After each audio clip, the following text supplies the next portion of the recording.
Last video, we looked at how dangerous Nipah can be. Today, we are solving a mystery. Why does Nipah keep appearing in the same places again and again, while it has not spread widely to places like the United States so far? It started in 1998 in Malaysia. Pig farmers began dying from a disease doctors had never seen: fever, seizures, coma. And in that outbreak, around 40% of infected people died. In other outbreaks, it can be even higher.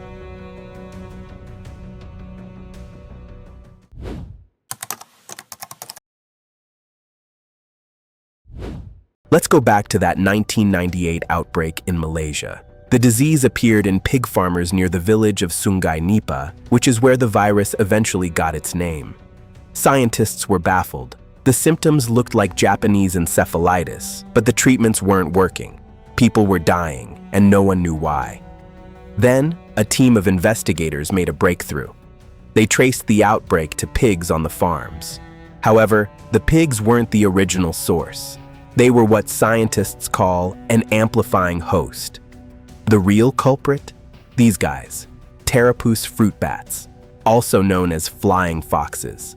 And understanding these bats is the key to solving our geographic mystery.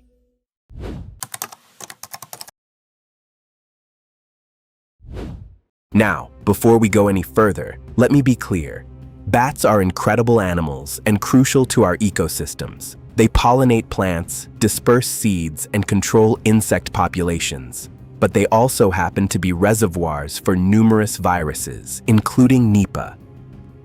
Pteropus fruit bats carry Nipah virus naturally. It doesn't make them sick. They've evolved alongside it. But here's the critical question. Where do these specific bat species live? This is where our mystery starts to unravel.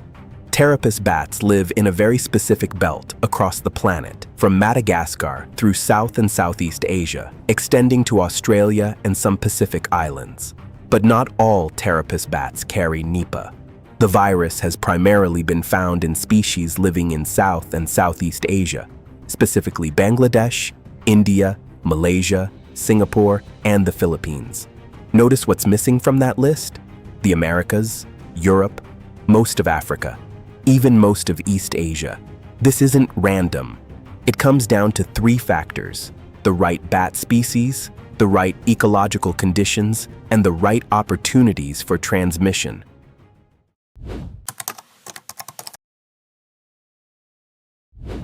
Since that first outbreak, scientists have been tracking Nipah like detectives, and they've discovered some fascinating patterns.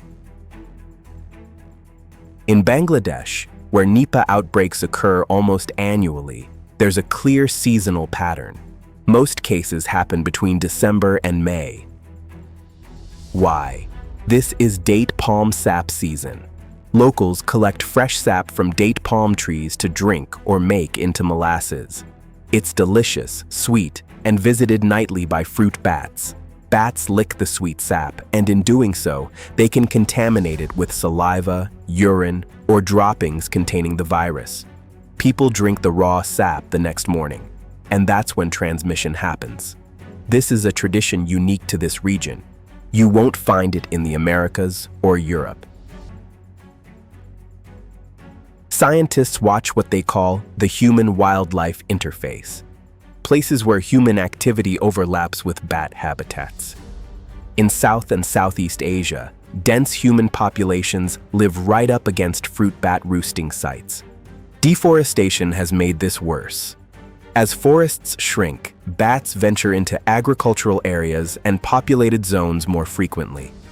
In Malaysia's original outbreak, pig farms were built near mango orchards, a favorite food of fruit bats. The bats fed on the mangoes, dropped partially eaten fruit into pig pens, and the pigs became infected. Then the virus jumped to humans. Here's what makes Nipah particularly dangerous. Once it jumps to humans, it can spread between people. In the Bangladesh outbreaks, up to 75% of cases have been linked to person-to-person transmission, often through contact with respiratory secretions or other bodily fluids. Scientists monitor hospitals intensely during outbreaks because healthcare workers are at high risk.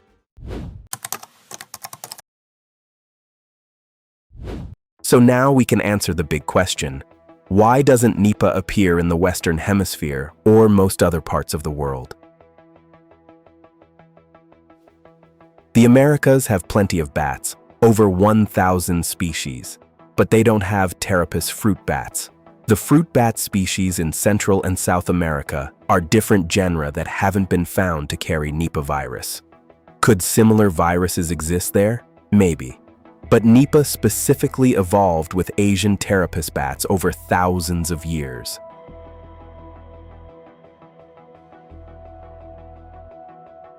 The specific practices that lead to Nipah transmission, like raw date palm sap collection, high-density pig farming near bat habitats, certain food preparation methods, are culturally and geographically specific to South and Southeast Asia.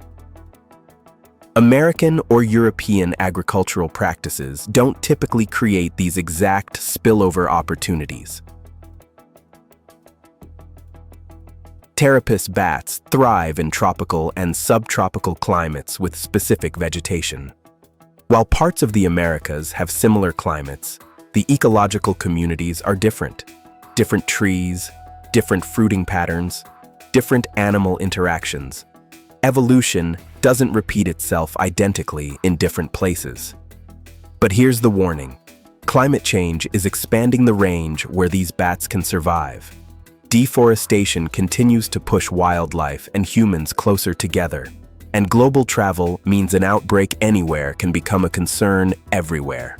Scientists are now monitoring bat populations across Asia more carefully than ever, looking for signs of Nipah in new locations.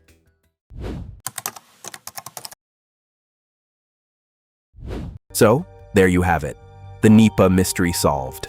It's not about bad luck or random chance. It's about a very specific combination of the right bat species, the right ecological conditions, and the right human practices, all converging in South and Southeast Asia. Scientists watch several key indicators: seasonal patterns matching date palm harvests, bat migration and roosting patterns, changes in land use that bring humans and bats closer, climate shifts that might expand bat ranges, livestock farming practices near bat habitats.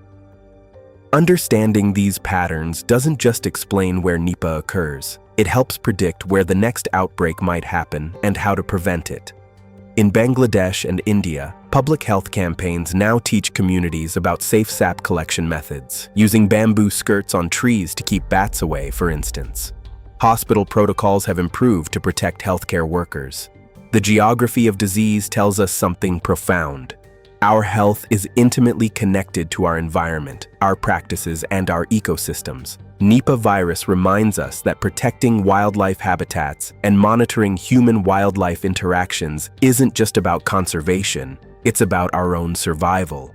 Those flying foxes aren't the villains in this story, they're just being bats. The real challenge is learning to share the planet safely with all its inhabitants. If you found this fascinating, subscribe for more discovery contents. And let me know in the comments, what other geographic disease mysteries should we solve?